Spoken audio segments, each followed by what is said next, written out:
2025 का पेपर है ये। स्मार्ट ट्रिक्स को आप मैनेवर कर लेते हैं और स्मार्ट ट्रिक्स में आप हैंडी हो जाते हैं। सिर्फ और सिर्फ रीडिंग कॉम्प्रिहेंशन से ही 45 से 55 मार्क्स आप ऑब्टेन कर लेंगे और बाकी मैथ्स रीजनिंग से आपको और आसानी हो जाएगी। This is illogical plus extremeness. तो जैसा मैंने अपने वीडियो में बताया, एक्सट्रीमनेस जहां आ रही हो वो कटेंगे स्टेटमेंट्स। ये बैलेंस्ड है, ठीक है, ये मॉडरेट स्टेटमेंट है, बैलेंस स्टेटमेंट है। This suggestion is irrational, illogical, against the GS knowledge. It is against the GS knowledge. Assumption है, तो जैसा मैंने बताया कि अजम्पशन अगर आता है तो उस केस में अगर आपको डाउट है, तो थोड़ा भी डाउट है तो आपको पैसेज देखना चाहिए।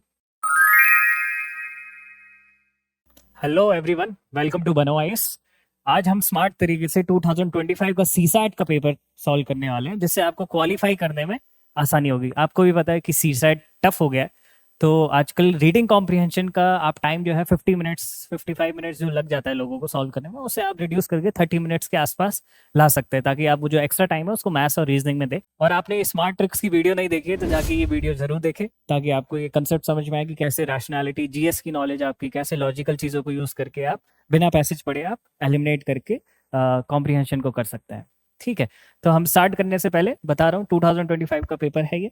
2 आवर्स का पेपर होता है सीसैट का। 80 क्वेश्चन होते हैं, हर क्वेश्चन 2.5 मार्क्स का होता है। साथ के साथ टोटल आएगा 200 मार्क्स, आपको चाहिए होते हैं 66 मार्क्स। ठीक है, तो अगर आप ये इस स्मार्ट ट्रिक्स को आप मैनेवर कर लेते हैं और स्मार्ट ट्रिक्स में आप हैंडी हो जाते हैं, तो आप ऑलमोस्ट आराम से 45 से लेके 55 मार्क्स तक आप सिर्फ और सिर्फ रीडिंग कॉम्प्रिहेंशन से ही डिराइव कर पाएंगे। सिर्फ और सिर्फ रीडिंग कॉम्प्रिहेंशन से ही 45 से 55 मार्क्स आप ऑब्टेन कर लेंगे और बाकी मैथ्स रीजनिंग से आपको और आसानी हो जाएगी।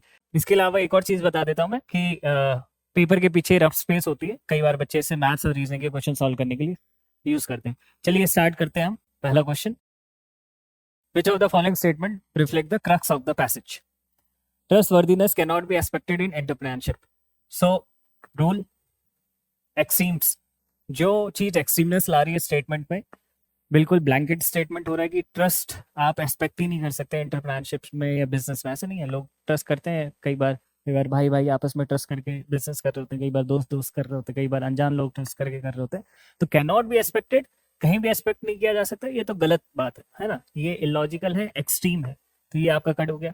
तो trustworthy people are the most vulnerable people, इसका मतलब ये हुआ कि वनरेबिलिटी डिफरेंट टाइप की हो सकती है। इकोनॉमिक वनरेबिलिटी हो सकती है, वनरेबिलिटी और भी हो सकती है, बट ट्रस्टवर्दी पीपल ही सबसे ज्यादा वनरेबल है, ऐसा तो नहीं बोल सकते। कई बार नॉन ट्रस्टवर्दी लोग भी वनरेबल होते हैं। कई वनरेबिलिटी कुछ भी हो सकती है, disease vulnerability, social vulnerability, political vulnerability, economic vulnerability. तो यू कैनॉट लॉजिकली से यही लोग सबसे ज्यादा वनरेबल होते हैं। तो you have to be in the eliminated side. Eliminated side में रखना पड़ेगा आपको ये भी। नो इकोनॉमिक, वापस एक्सीम्स वर्ड, ठीक है। No economic activity is not possible. No economic activity is possible without, again extreme word, exposed to betrayal. मतलब कोई भी आप इकोनॉमिक एक्टिविटी, कोई भी धंधा या कोई भी बिजनेस आप नहीं कर सकते विदाउट धोखा खाए। ठीक है, तो ये भी गलत बात हुई। ठीक है, this is illogical plus extremeness. तो जैसा मैंने अपने वीडियो में बताया, एक्सट्रीमनेस जहां आ रही हो, ठीक है, वो कटेंगे स्टेटमेंट्स। ट्रस्ट इज इंपॉर्टेंट दो इट इंटेल्स। हाँ, ट्रस्ट इंपॉर्टेंट है बट रिस्क भी है इसमें, ये बैलेंस्ड है। ठीक है, ये मॉडरेट स्टेटमेंट है, बैलेंस स्टेटमेंट है, तो that can be the only crux of the passage. So that is why D should be the answer. ठीक है, अब इसमें पैसेज पढ़ने की जरूरत नहीं है। Even if you want to read the passage, मैं रीड करके दिखाता हूँ आपको। 72 passage, trust and commonly defined as being vulnerable to others. Entrepreneurship implies trust in others and willingness to expose oneself to betrayal. Trust in expert system is the essence of globalizing behavior. Trust itself emerges as a super commodity in the social market and defines the characteristic of goods and services in the global market. Trusting conduct also means holding others in good esteem and an optimism that they are or will be competent in certain respect. So यहाँ पे trust को वो praise कर रहा है, यहाँ पे थोड़ा सा बताता है कि हाँ ट्रस्ट में वनरेबिलिटी है। तो बैलेंस्ड पैसेज है, जिसका अल्टीमेट आइडिया क्या है कि हाँ ट्रस्ट इंपॉर्टेंट है बट रिस्क भी है। ठीक है, तो that is why our answer is D. Now next question 71। अगर आप दिल्ली जैसे शहर में बजट में आईएएस की तैयारी करना चाहते हैं तो इस वीडियो को एंड तक जरूर देखें। ये है बनो आईएएस। इसको रन करने वाले हैं UPSC qualified ex civil servant and Jamia RC alumni. यहाँ की फैकल्टी को ना केवल यूपीएससी एग्जाम का एक्सपीरियंस है बल्कि पढ़ाने का भी सालों का एक्सपीरियंस है। ये एक्सपर्ट फैकल्टी हर टॉपिक को अच्छे से एक्सप्लेन करते हैं, उसके बाद हर टॉपिक को डिक्टेट करते हैं ताकि आपके पास अपने खुद के हैंड रिटन नोट्स हो। साथ ही क्लास में प्रीलिम्स और मेंस के प्रीवियस ईयर क्वेश्चन को सॉल्व किया जाता है और डिस्कस भी किया जाता है। यहाँ पे आपको सिविल सर्वेंट्स जैसे कि आईएएस, आईआरएस और एक्स सिविल सर्वेंट्स साथ के साथ जामिया आरसी के एलुमनाइज आपको पर्सनल मेंटरशिप देते हैं। डेली आंसर राइटिंग जो कि सारे टॉपर्स रिकमेंड करते हैं, इस पर यहाँ पे बहुत फोकस किया जाता है जो कि बाकी कोचिंग्स में नहीं होता है। इसके साथ ही आपको मिलती है प्रीलिम्स और मेंस की टेस्ट सीरीज जो आपको एग्जाम के लिए रेडी करती है। यहाँ के अगर हाईलाइट्स की बात करें तो स्मॉल बैच साइजेस जिसमें 60 स्टूडेंट्स होते हैं और जीएस कोर्स के साथ आपको ऐसे और सीसैट की क्लासेस भी होती है जिसके लिए आपको अलग से पे करने की जरूरत नहीं है। और ये लोकेटेड है सुखदेव विहार मेट्रो स्टेशन के बिल्कुल सामने। तो देर किस बात की, आज ही स्टार्ट करें और अपने यूपीएससी के सपने को साकार करें। थैंक यू फॉर वॉचिंग बनो आईएएस।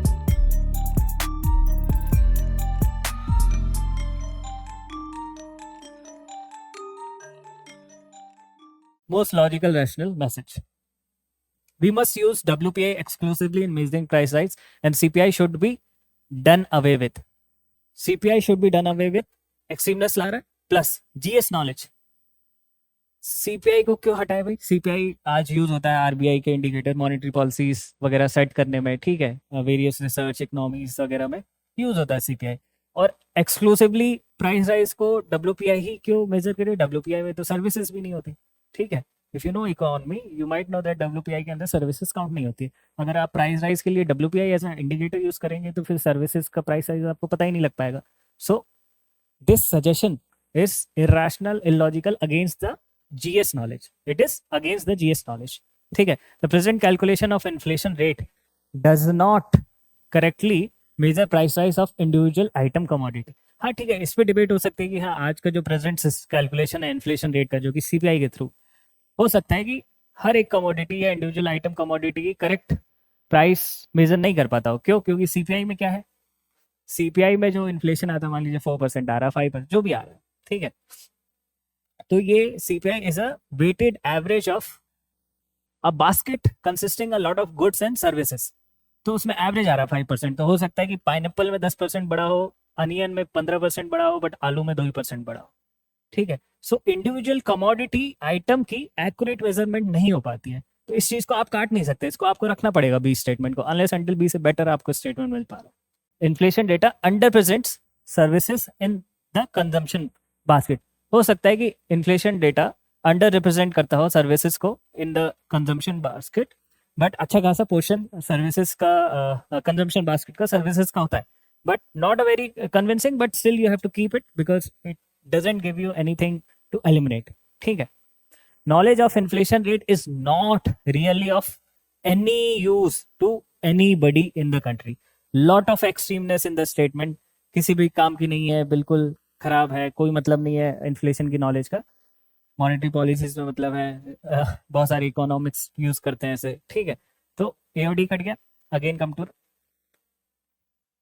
अब देखिए, अगर आपको कंफ्यूजन है बी और सी में, ठीक है, बी और सी में अगर कंफ्यूजन है, most likely B is something which is more convincing as an answer, but still you have a confusion, you should look to the passage, but उसका लोअर हाफ या फिर ऐसा पूरा पैसेज पढ़ने की जरूरत नहीं हो। ज्यादातर जो होता है कि जो क्रक्स होता है पैसेज का या जो बात होती है पैसेज की, वो लोअर हाफ में ज्यादा क्लैरिटी से होती है। ऊपर में आर्गुमेंट स्टार्ट हो रहा होता है, लोअर हाफ में ज्यादा क्रक्स चीजें होती हैं। Still let's look at the passage. देखिए पैसेज इतना बड़ा है, ठीक है, let's take lower half. But people are not homogeneous. The consumption basket is vastly different for the poor. They are different for the middle class and they are different from the rich. ठीक है, क्योंकि सबकी अपनी अपनी consumption basket है। तो inflation का जो डेटा भी आएगा, हो सकता है पुअर के लिए किसी कुछ चीजें जो कंज्यूम करता हो, गुड्स और सर्विसेज, उसमें इन्फ्लेशन ज्यादा है। मिडिल क्लास जो करता हो उसका इन्फ्लेशन कुछ और है। रिच क्लास जो करता है गुड्स और सर्विसेज, उसका कुछ और है। Hence CPI is different for each of these classes. तो इसलिए सीपीआई डिफरेंट है। A composite index require averaging the basket. So CPI is different for each of these classes and a composite index require averaging the basket. इसका मतलब ये हुआ कि CPI different है classes के लिए, कमोडिटीज के लिए, इंडिविजुअल आइटम्स के लिए, सबका अलग अलग इन्फ्लेशन है। बट फिर भी आपको और नहीं लगता है तो और आप ऊपर जा सकते हो, ठीक है। Price right differ for different items of consumption, ठीक है। तो single number assigning weight to different commodities and services, वो सही बात नहीं है, ठीक है। तो एसेंशियली क्या बोलना चाह रहा है पैसेज कि प्राइस राइट डिफरेंट होता है ना, सबका अलग अलग होता है। तो प्रेजेंट कैलकुलेशन जो हम कर रहे हैं इन्फ्लेशन रेट की, वो हर एक इंडिविजुअल कमोडिटी की करेक्ट मेजर नहीं है प्राइस राइज की। अगर मान लीजिए सीपीआई 5% आ रहा है, हो सकता है कि आलू का 2% ही रहा हो और अनियन का 10% रहा हो, तो आप 5% नहीं मान सकते ना सबका। वो जो 5% है वो एवरेज है, वेटेड एवरेज है बहुत सारे गुड सर्विसेज, ठीक है। That is why the best message is this. Next question, difference of following assumption. देखिए अजम्पशन का मतलब क्या हुआ कि अगर ये अजम्पशन सही माना जाए तो क्या जो पैसेज में लिखी बात है वो इससे मैच कर रही है। अगर सपोज आपने कोई अजम्पशन ले लिया और पैसेज कुछ और बोल रहा है, तो दैट मीन्स वो अजम्पशन रॉन्ग है। तो ऑथर ने क्या अज्यूम करके ये पैसेज लिखा है, ऑथर के मन में क्या चल रहा है, दैट इज अजम्पशन बेसिकली, ठीक है। अगर आप किसी अजम्पशन को सही मानते हैं तो वो और पैसेज में लिखी बात कॉन्ट्राडिक्ट नहीं करनी चाहिए, ठीक है। Corporate capitalism promote the growth of labor force and provide more employment opportunity. Yes, to certain extent, you can say corporate capitalism जो है इकोनॉमिक ग्रोथ करता है, इकोनॉमिक ग्रोथ से लेबर ग्रोथ होती है, एम्प्लॉयमेंट मिलता है वगैरह वगैरह। तो this can be correct, but however कुछ आर्गुमेंट आप ये भी दे सकते हो कि नहीं सर, कि कॉर्पोरेट कैपिटलिज्म में नई नई टेक्नोलॉजी आ रही है, जॉब लॉसेज होंगी वगैरह, ये सारी चीज़ें। तो ठीक है, यू कैन हैव इट। और क्योंकि आपको कंफ्यूजन है तो you can always look to the passage. Assumption वाले क्वेश्चन में अगर आपको डाउट है थोड़ा बहुत भी, तो पैसेज देखना ही समझदारी होगी। बिना पैसेज देखे उसको ना करें अगर डाउटफुल है। कुछ जगह पे ऐसा होगा अजम्पशन वाले में, जो स्टेटमेंट्स होंगे वो उसमें कोई डाउट नहीं होगा, बहुत ही लॉजिकल होंगे, ठीक है। तो वहां पे पैसेज ना भी देखोगे आप तो चलेगा। तो फिर दूसरे statement, poor and marginalise section of the population are benefited by corporate capitalism due to trickle down effect. तो पुअर और marginalise section of the population को बेनिफिट होता है कॉर्पोरेट कैपिटलिज्म से, क्योंकि ट्रिकल डाउन इफेक्ट होता है उसका। वो ग्रोथ हो रही है तो job opportunities, economic opportunities etcetera etcetera बहुत सारी पुअर पॉपुलेशन तक भी जाती है, ठीक है। दोनों ही चीज़ों में है, दोनों ही चीज़ें सही हैं, बट थोड़े से डिबेट्स हैं। तो there is no problem in seeing the passage. तो let's see the passage. There has been no democracy that has grown economically without corporate capitalism. There are democracy existing, but maybe not big that economically grown, but there are democracies, ठीक है, without much of corporate capitalism. It helps in modernizing the economy and enabling the transition from rural to urban and agricultural to industry and services, which are inevitable with the growth. ठीक है, help कर रहा है। It generate job, ठीक है, job generate कर रहा है जैसा वहां देख रहे हो आप। There is no other way to fix country's unemployment challenge without a further impetus to private business, ठीक है। तो मैच कर रहा है वहाँ पे जॉब क्रिएशन वगैरह ये सारे। Big companies can operate at large scale, become competitive at both the levels of domestic and external. A vibrant corporate capitalism also lead to additional revenues for the state, state को tax वगैरह के through revenues मिलता है, which in turn can used for greater welfare for the marginalized and creating more playing level field. That means poor and marginalised section को benefit होता है corporate capitalism.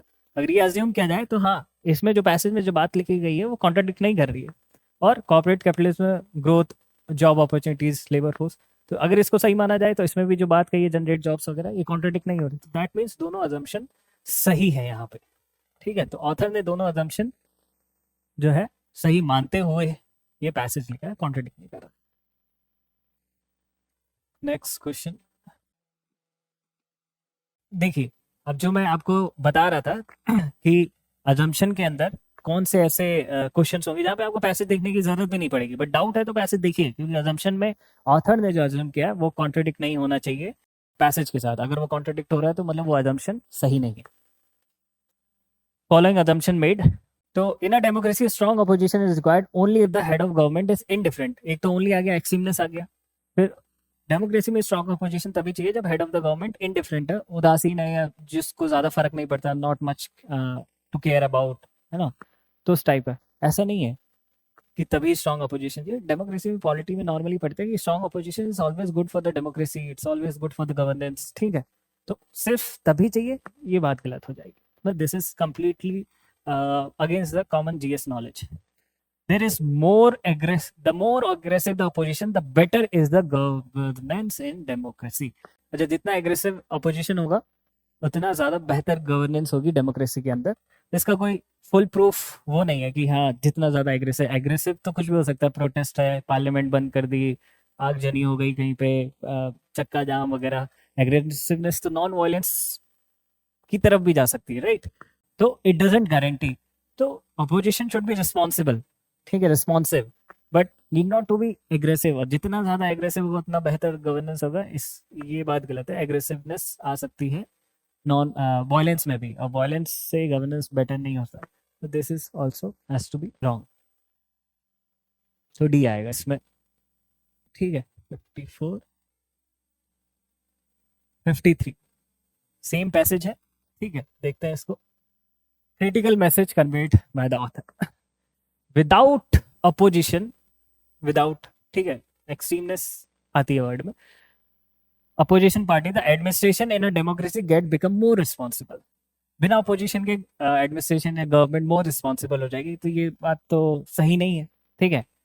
हर case में हो सकता है कि अपोजिशन ना हो तो एनआरकी आ जाए, ठीक है, तो गलत, not always correct. Democracy needs to have revolutionaries in opposition to keep the government alert. तो अपोजिशन पार्टीज या अपोजिशन में अगर रिवॉल्यूशनरीज होंगे तो गवर्नमेंट अलर्ट होगी। तो डेमोक्रेसी में रिवॉल्यूशनरीज का होना जरूरी है अपोजिशन में, ताकि गवर्नमेंट अलर्ट रहे। तो ये भी इलॉजिकल है, अगेंस्ट द कॉमन नॉलेज है। क्यों? क्योंकि देखिए, revolutionaries as an ideology and then ideology turning into action into a violence will create more ruckus into the governance, ठीक है। तो डेमोक्रेसी में रिवॉल्यूशनरी होने चाहिए ताकि गवर्नमेंट अलर्ट हो, नहीं ऐसा नहीं है। डेमोक्रेसी में रिस्पॉन्सिबल, रिस्पॉन्सिव अपोजिशन होना चाहिए। रिवॉल्यूशनरीज की जरूरत नहीं है कि रिवॉल्यूशनरीज होंगे तभी डेमोक्रेसी में गवर्नमेंट अलर्ट रहेगी, ठीक है। Rulers in a democracy need the support of opposition for their political survival. Democracy के अंदर जो रूलर्स है उनको अपोजिशन का सपोर्ट चाहिए उनके पॉलिटिकल सर्वाइवल के लिए, ऐसा नहीं है, ठीक है। चाइना में Xi Jinping, there is no opposition, but he is still surviving from 2013, ठीक है। तो डेमोक्रेसी के अंदर आपको आपकी जो पार्टी है और जो अलायंस है आपका, उनका सपोर्ट चाहिए ताकि आपकी सत्ता बची रहे। अपोजिशन के सपोर्ट की जरूरत नहीं है आपके political survival. For case in India, if you have the majority, तो there is no need of opposition support for the political survival. Governance कितना अच्छा है वो एक अलग बात हो सकती है, ठीक है। तो in a democracy the opposition is indispensable, मतलब इंपॉर्टेंट, बहुत जरूरी, मतलब imperative kind of. Extreme word है, एक्सट्रीम वर्ड है, ध्यान दे। The opposition is indispensable for the balance of political power and good governance. Balance, moderate word है, extreme moderate दोनों मिलके पूरे स्टेटमेंट को मॉडरेट बना दिया है, ठीक है। तो डेमोक्रेसी में अपोजिशन का होना बहुत ही जरूरी, इंडिस्पेंसिबल है, ताकि बैलेंस बना रहे पावर का और गुड गवर्नेंस। तो this is the answer, this is more convincing, yes. So D answer हो गया। With reference to the above passage the following assumptions have been made। Assumption है, तो जैसा मैंने बताया कि अजम्पशन अगर आता है तो उस केस में अगर आपको डाउट है, तो थोड़ा भी डाउट है तो आपको पैसेज देखना चाहिए, ठीक है। Global climate change can result in the migration of several plant diseases to the new variety. ठीक है, ये तो जीएस एनवायरनमेंट में पड़ता है, नॉर्मल क्लाइमेट चेंज के इम्पैक्ट्स में पड़ता है कि हाँ ठीक है, कुछ प्लांट डिजीजेस या कुछ भी बहुत सारी वेराइटीज इधर से उधर हो सकती है। तो ठीक है, इसमें तो कोई दिक्कत है नहीं, ये तो नॉर्मल है, इसमें पैसेज देखने की भी जरूरत नहीं है। Scientific understanding of the wild relatives or our present crops would enable us to strengthen food security। Food security की जब बात होती है क्लाइमेट चेंज के कंटेक्स में और बाकी चीज़ों में, तो यस, अगर आपको आपके एंशियंट या वाइल्ड जो प्लांट्स थे जो अब लुप्त हो गए, ठीक है, जैसे for example green revolution in India brought high yielding variety of seeds, ठीक है, तो अब वो यूज़ होती हैं, जीएम क्रॉप्स आ गई हैं, वो सब यूज़ हो गई हैं। तो पहले जो ट्रेडिशनली जो वैरायटी उगाई जाती थी उस पर्टिकुलर की सीरियल की, तो वो अब ख़त्म हो गई है, ठीक है, या it's not in much of practice. तो अगर उनकी साइंटिफिक अंडरस्टैंडिंग हो आपको, ठीक है, so it can strengthen are food security. क्यों? क्योंकि वो ऐसी वेराइटीज थी जो ड्राउट टॉलरेंट है, ठीक है, जो कुछ डिजीज टॉलरेंट है वगैरह वगैरह, ये सारी चीज़ें। So, by using a genetic feature of being a drought tolerant variety, being a, disease tolerant variety, etc., from the wild relatives, you can actually utilize it into the current one and you can strengthen your food security. तो ये दोनों सही, ठीक है। अगर मान लीजिए आप पैसेज भी पढ़ना चाहो तो पढ़ सकते हो, बट बिफोर दैट ये क्वेश्चन देखें। Which of the following statement reflects central idea? Global climate change adversely affected the adversely a bit extreme word है थोड़ा सा, तो ध्यान रखना। Global climate change adversely affect the productivity of crop. Yes, global climate change affects the productivity of crop. Adversely, there can be a subjectivity on this to how much adverse we can agree, but yes, it does affect. तो ठीक है, रख सकते हैं इसको, eliminate ना करें अभी। Our total dependence, total extremeness है word. Our total dependence on genetically honed crops entail possible food insecurity. Moderate word है, entire वो मॉडरेट हो गया स्टेटमेंट कि हम अगर पूरी तरीके से जेनेटिकली होन्ड क्रॉप्स, जेनेटिकली होन्ड क्रॉप्स का मतलब एक तरह से आपने थोड़ा बहुत जेनेटिकली मॉडिफाई कर रखा है, जैसे high yielding crop, GM crops वगैरह, अगर हम उन पे टोटली डिपेंडेंट होते हैं तो पॉसिबल फूड इनसिक्योरिटी की रिस्क है, ठीक है। तो you know that if you are dependent on anything entirely there is always a risk, ठीक है। सो एक घोंसले में सारे अंडे नहीं देने होते, never keep all the eggs in one nest, तो वैसे ही। So yes, this is correct. This is more convincing than the A till now. ठीक है। Our food security should not depend on agriculture productivity alone.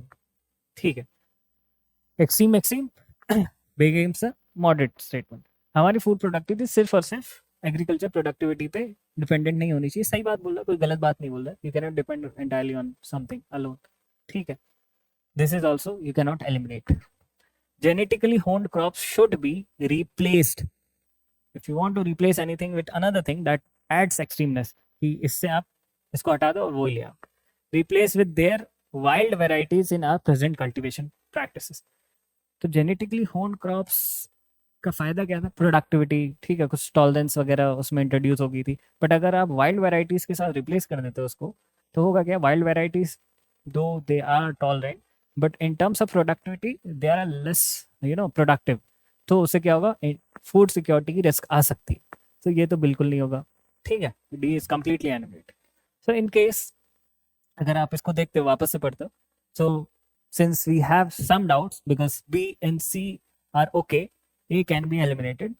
So such kind of question will always require you to read the passage, ठीक है। और passage भी कोशिश तो हमारी यही होती है कि lower half of the passage से पढ़े ताकि हमारा टाइम बच जाए, ठीक है। बट कुछ पैसेज ऐसे हो सकते हैं, एक दो पूरे इंटायर पेपर में, जहाँ पे यहाँ पर लोअर हाफ से आपको पता नहीं लग रहा होगा, तो वहाँ पे शायद पूरा पैसेज पढ़ना पड़ सकता है, ठीक है। Lower half part of the problem is that centuries of selective breeding they are growing in today's condition, but genetic varieties that are not immediately useful. This is good for yields but bad for coping with the changes. Minor disease even could suddenly rampage through a genetically crop. So basically the whole idea is about genetic honed crop, and the idea is that okay, they are of high value, they have good productivity, but also if we use entirely genetically honed crop, a single disease can suddenly do a rampage. That means we cannot totally depend on genetically honed crops. So इसमें answer हो गया आपका B, ठीक है। और ये तो मैंने करा ही दिया था, बट स्टिल अब आपको ज्यादा ग्रेटर समझ में आया होगा ये वाला। Next question, following assumption. Assumption again, assumption में थोड़ा भी डाउट हो आपको तो पैसेज देख लेने में ज्यादा भलाई है, समझदारी। Automobile factories are examples of the circular economy, ठीक है। सर्कुलर इकोनॉमी मीन्स जहाँ पे आप you minimize, you reduce the wastage and you minimize the pollution, you reintegrate, remodify, recycle, recircular all the produce back into the economy. That is circular economy. तो automobile factories are example of circular economy as per the GS, ठीक है। You can see that कि automobiles में जब वो खराब हो जाते हैं तो उसका स्क्रैप काम में आ जाता है स्टील इंडस्ट्री में, देन उसके रबर्स वगैरह काम में आ जाते हैं, प्लास्टिक्स काम में आ जाते हैं, कांच वगैरह ये सब काम में आ जाती है, विंडशील्ड वगैरह ज़्यादातर काम में आ जाता है। बट एंटायरली अगर यहाँ पे होता है कि automobile factories are example of a complete circular economy या फिर एंटायरली सर्कुलर इकोनॉमी, प्रोबेबली बहुत सारा अभी भी गैप्स हैं कि जैसे बहुत सारी चीज़ रिसाइकल नहीं हो पाती होगी अभी भी, ठीक है। So but you can on the terms of GS knowledge you can take it for now, ठीक है। पैसेज पढ़ेंगे, डाउटफुल लग रहा है थोड़ा भी तो। Economic growth is compatible with circular use of mineral resource, yes, इसमें कोई डाउट नहीं है, ये सही है। इकोनॉमिक ग्रोथ कंपैटिबल है circular use of mineral resource. Economic growth, sustainable growth, these are compatible with recycling of mineral resources, ठीक है। Now you have a doubt, तो let's C.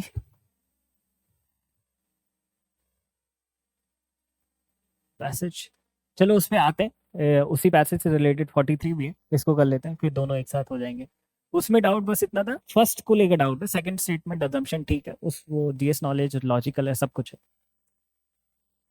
Most logical, rational, pragmatic. Green economy is not possible without reusing critical minerals, ठीक है। एक्सट्रीमनेस है वो तो हमने देख लिया। अब विदाउट पॉसिबल रीयूजिंग, एक होता है यूजिंग क्रिटिकल मिनरल्स, एक होता है reusing. If you have argument की सर नहीं, बैटरीज, सोलर पैनल्स एक्सेट्रा वगैरह या ईवीज वगैरह में क्रिटिकल मिनरल्स यूज होते हैं, yes they are used, but green economy हो ही नहीं सकती बिना रीयूज किए क्रिटिकल मिनरल्स को, बिना सर्कुलर इकोनॉमी किए क्रिटिकल मिनरल्स को। तो this is extreme statement, so this needs to be eliminated. Every sector of economy should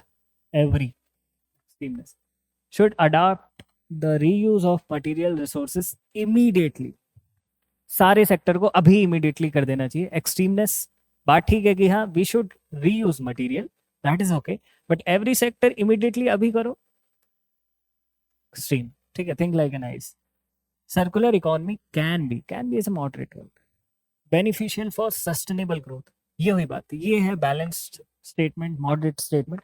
The circular economy can be beneficial for sustainable growth, yes, as per our GS knowledge, as per our environment knowledge.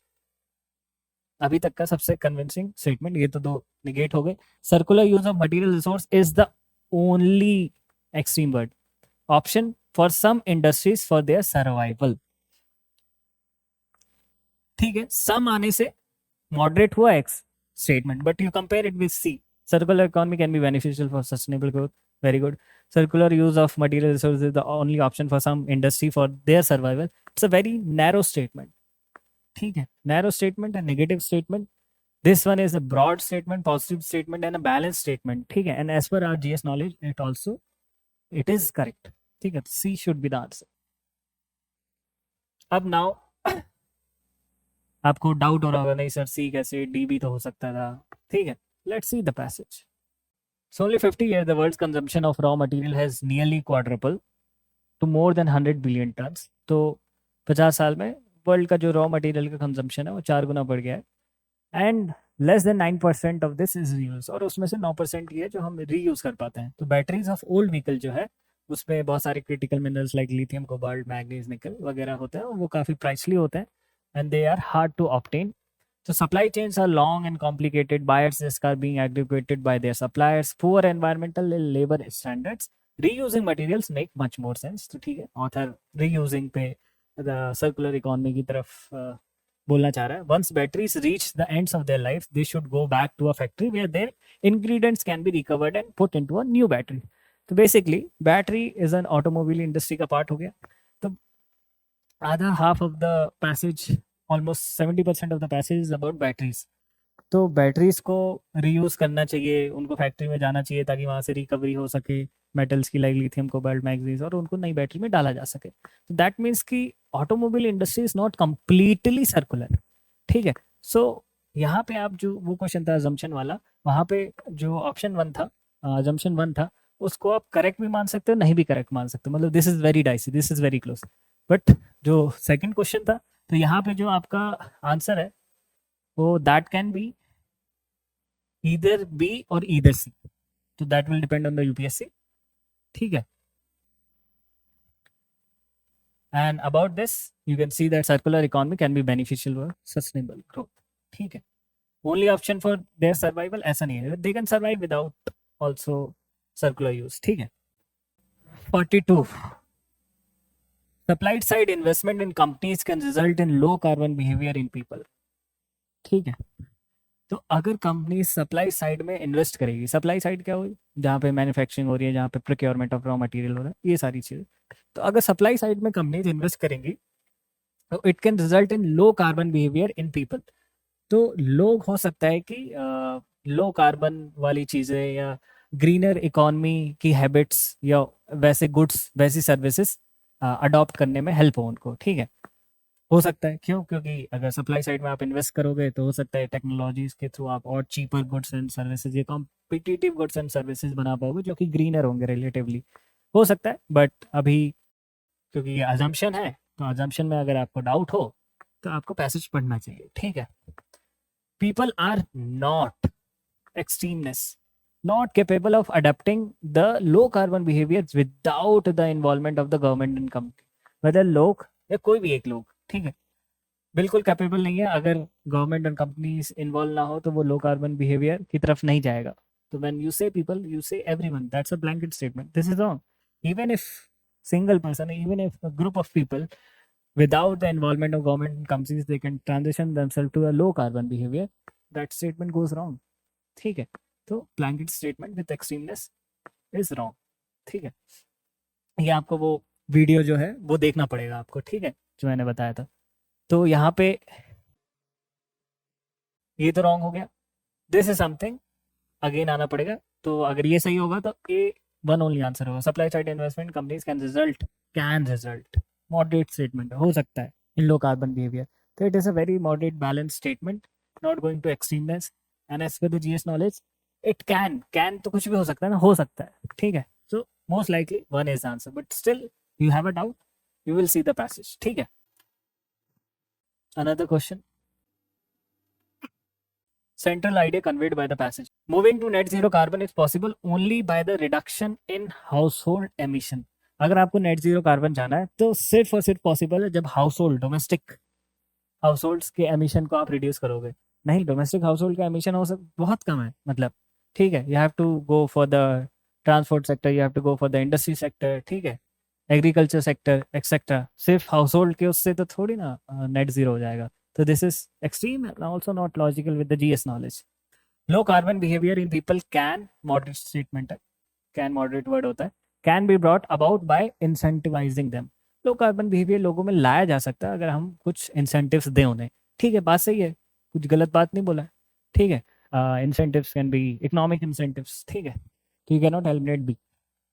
cheaper goods and services can be made available to people by using low carbon technologies। yes, cheaper goods and services can be made to be available by using low carbon technology। low carbon technologies though they are costly but can be made, ठीक है, इसको भी काट नहीं सकते आप। Manufacturing industry that use low carbon technology should be provided with subsidies. वो manufacturing industry जो लो कार्बन टेक्नोलॉजी यूज करती है उनको सब्सिडी मिलनी चाहिए। कोई गलत बात नहीं बोल रहा है ना, अच्छी बात है, सब्सिडी देके इंसेंटिवाइज कर रहे हो आप। बी सी एंड डी, तो entire passage is about low carbon behavior, net zero, ठीक है, ग्रीनर इकोनॉमी, पोल्यूशन एक्सेट्रा, तीनों ही एक तरह के सोल्यूशन है, ठीक है। तो इनमें से जो नैरो सोल्यूशन होगा वो तो कट जाएगा, तो ये मैं बता रहा हूँ। हालांकि अभी आपको लग रहा होगा कि मैं पैसेज पढ़ूंगा, ठीक है, पैसेज हो सकता है आपको पढ़ना पड़े, बट हमेशा कभी भी ऐसे हो कि हाँ ये भी सोल्यूशन प्रोवाइड कर रहा है, ये भी सही बात बोल रहा है, वो भी सही बात बोल रहा है, तो जो नैरो होगा, जिसका नैरो पर्सपेक्टिव होगा, वो पर्सपेक्टिव सबसे पहले एलिमिनेट होगा। जो ब्रॉडर पर्सपेक्टिव का होगा, जो फ्यूचरिस्टिक होगा, जो सोल्यूशन ओरिएंटेड होगा, think just like an IAS, think just like a district magistrate, जहाँ पे आप सोल्यूशन प्रोवाइड करें, आपके पास 3-4 सोल्यूशन है, you will choose the one which is more broader, which fits to entire problems, ठीक है। तो ये चीज, तो नाउ हैविंग सेड दैट कि बी सी डी में से कुछ चूज करना है, ठीक है, ए तो कट गया। Now look at the passage, and even that would require companies and governments to provide more incentives to change through supply side investment to make low carbon options cheaper and more widely available। A leading climate scientist that at best half the reduction might be achieved through demand side measures such as behavioral change by individuals and household। Over the next 30 years, many countries promise to move to net zero, implying that household emission will have to be cut close to nothing। But even if आपने household emission को cut to nothing कर दिया, फिर भी half reduction might be achieve through the demand side measure such as behavioural change. फिर भी half चाहिए होगा कहाँ से? सप्लाई साइड से, ठीक है। तो having read that passage, one is correct, तो यहाँ पे वन एंड ओनली होगा। और यहाँ पे लो carbon behaviour people can brought about by incentivising. तो इंसेंटिव्स आपको पीपल के बिहेवियर में चेंज करने के लिए देने होंगे। देखिए यहाँ पे भी लिखा हुआ है।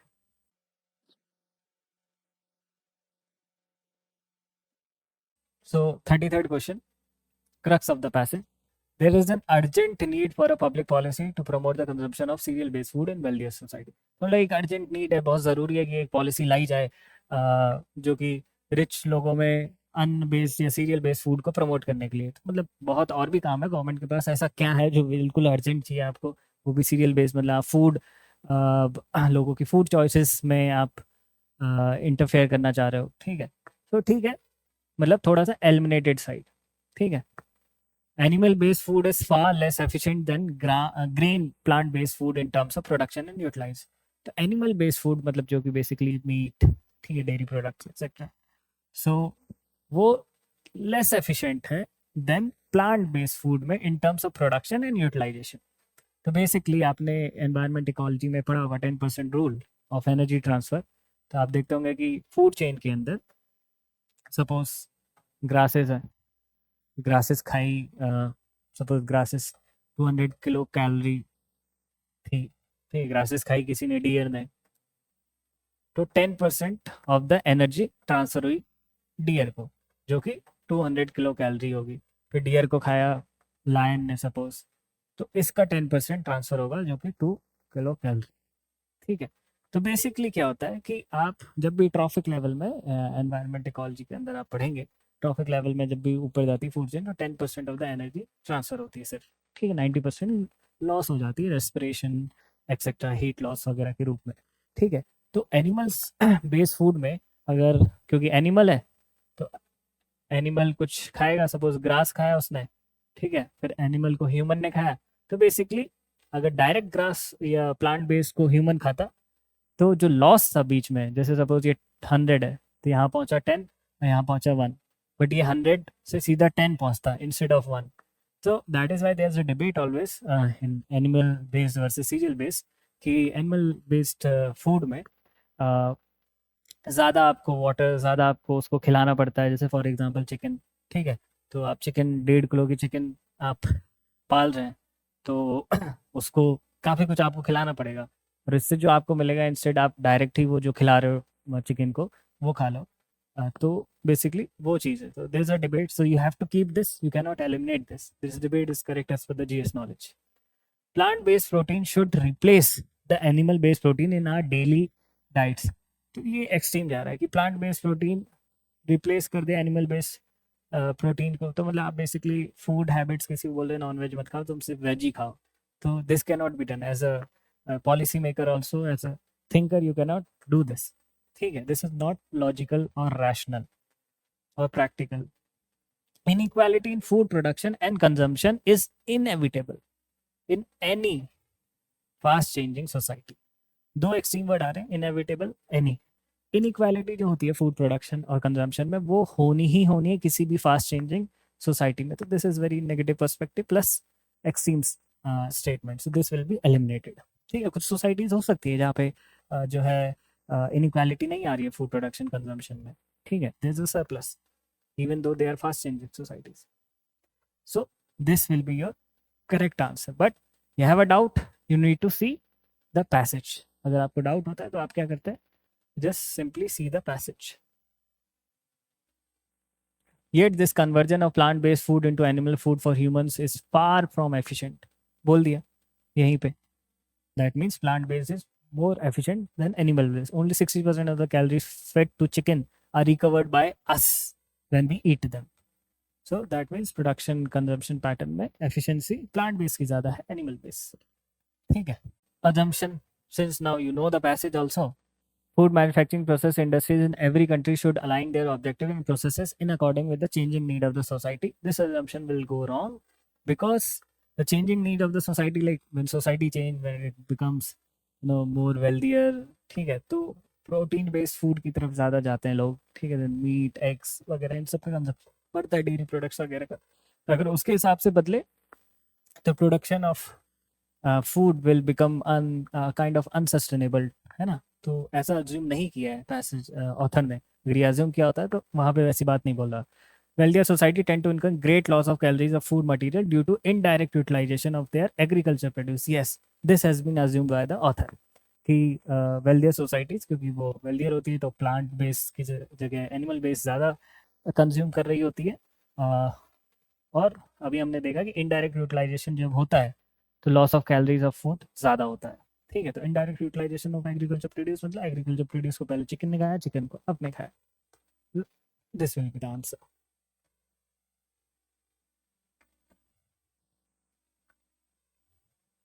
Thirty two assumption again. ठीक है, higher education is a constantly evolving subject that needs to align towards a new development in all sphere of the society. Yes, कोई भी चीज मतलब when it changes, when it evolves with time, so we need to realign ourselves, ठीक है, towards the new development. AI आ रहा है तो एआई अब करिकुलम में भी आना चाहिए। ठीक है, स्कूल करिकुलम, कॉलेज करिकुलम, तो that is the thing.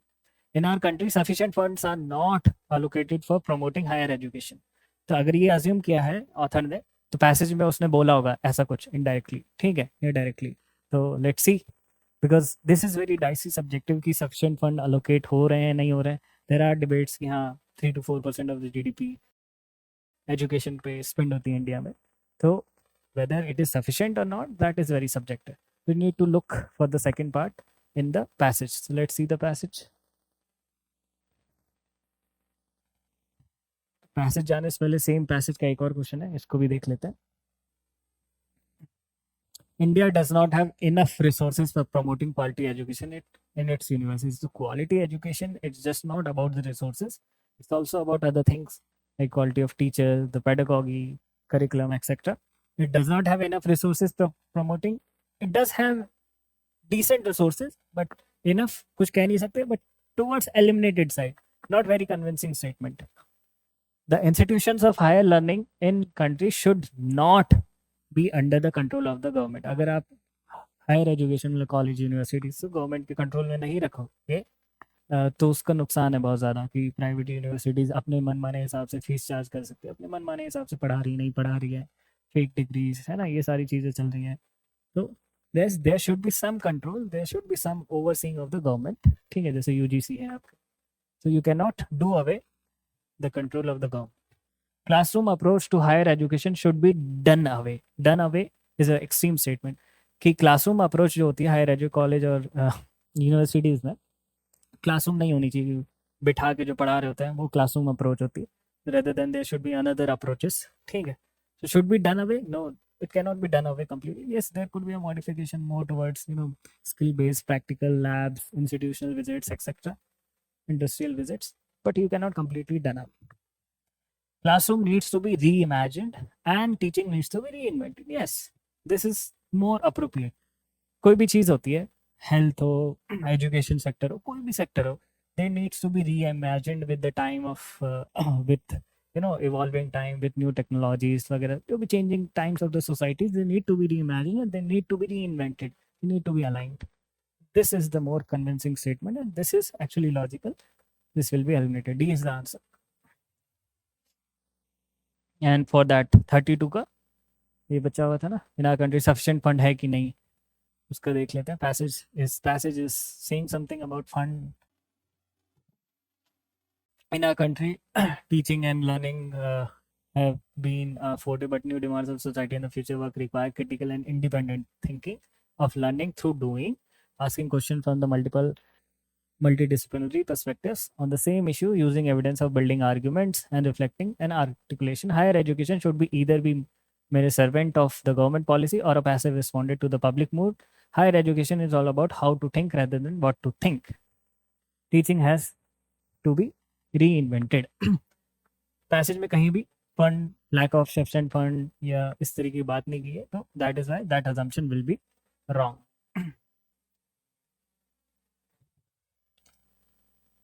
This will be right, this will be wrong. The one is the answer. 24th assumption. There is no extreme, no need for the state to be involved in any manner in the handloom sector. तो handloom sector में government को बिल्कुल कोई मतलब ही नहीं, कोई ज़रूरत ही नहीं है किसी भी मैनर में इन्वॉल्व होने की, तो ये गलत हो गया।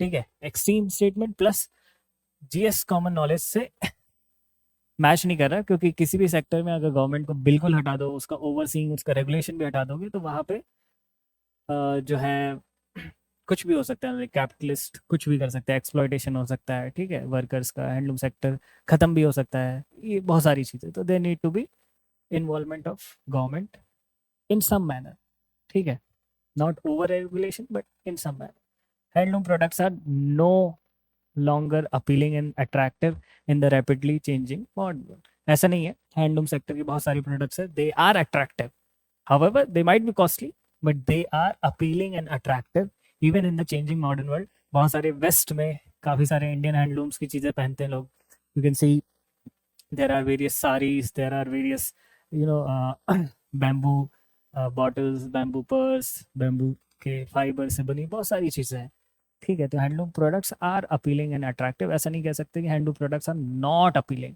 ठीक है, नो लॉन्गर अपीलिंग वगैरह। तो द आंसर इज डी, ठीक है। यहाँ पे पैसेज देखने की भी जरूरत नहीं थी, because they were very extreme and they were very illogical and they were very against the GS common knowledge. We need to free the handloom industry from the limited narrative linked to preserving cultural heritage. मतलब handloom industry का सिर्फ एक narrative की just हम उसको support कर रहे हैं क्योंकि हमें कल्चर को प्रिजर्व करना, वो लिमिटेड नैरेटिव से आपको उससे फ्री करना होगा, तो ठीक है। मतलब किसी भी चीज़ को लिमिटेड पर्सपेक्टिव या लिमिटेड आइडिया से नहीं देखना चाहिए, तो कुछ गलत बात नहीं बोल रहा। Continued state support to the handloom industry ensure the preservation of some of our glorious art forms and old traditions. Yes, कुछ हमारी ग्लोरियस आर्ट फॉर्म ट्रेडिशंस जो है वो स्टेट सपोर्ट की वजह से अभी भी कंजर्व्ड है। हो सकता है कि अगर स्टेट सपोर्ट ना होता तो कुछ उनमें से विलुप्त हो जाते प्रोबेबली, तो दैट इज ऑल्सो ओके, कुछ एलिमिनेशन का कोई कारण नहीं दे रहा है। Household units of handloom sector should be modernize and made an economically viable organize industry. ये भी ठीक बात बोल रहा है कि हाँ, उनको मॉडर्नाइज करो, इकोनॉमिकली वाइबल बनाओ, nothing wrong in that. Handloom products need to be converted to a machine-made designer product so as to make them more popular. तो हैंडलूम प्रोडक्ट्स को मशीन मेड डिज़ाइनर प्रोडक्ट्स बनाने की जरूरत की तरह उसमें कन्वर्ट कर देना चाहिए हैंडलूम्स को टू मेक मोर पॉपुलर, ये गलत है। तो अगर आपने डिज़ाइनर मेड या मशीन मेड इस तरीके से बहुत कर दिया तो वो जो आपकी कला है, जो ट्रेडिशन है, जो आपका आर्ट कल्चर था, वो विलुप्त हो जाएगा, दैट वुड वैनिश। तो A B C all are kind of giving a solution, ठीक है, तीनों सोल्यूशन दे रहे हैं यहाँ पे। सोल्यूशन ये एक सोल्यूशन दे रहा है कि मॉडर्नाइज कर दो, इकोनॉमिक वाइबल, ये एक दे रहा है कि लिमिटेड नैरेटिव से हमें फ्री करना चाहिए, ठीक है, ये एक बात बता रहा है फैक्ट कि हाँ उससे प्रिजर्व हुआ। तो now this would require your attention to the passage देखना पड़ेगा इस क्वेश्चन में। In a country, handlooms are equated with a culture that ensures continuity. The idea has become a part of public policy framework and provides a legitimate basis of state to support the sector. तो continuity of tradition का जो idea है, तो वो conservation, continuity of tradition का जो idea है वो पॉलिसी फ्रेम वगैरह बनाने में काम दे रहा है।